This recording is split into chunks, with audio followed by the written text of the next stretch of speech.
398 शाळांपैकी 162 शाळा या पडक्या आहेत।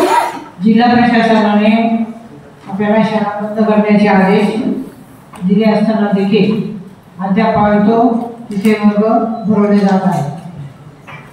विद्यार्थ्यांच्या जीवाला धोका आहे अशा बातम्या TV9 या मराठी न्यूज चॅनलवरती प्रसारित करण्यात आली होती।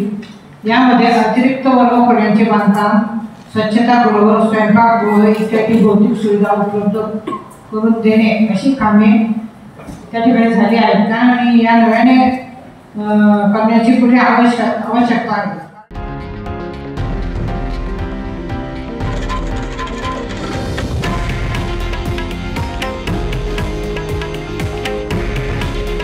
हे आहे देशातील नंबर 1 न्यूज नेटवर्क आणि आपण पाहत आहात TV9 मराठी।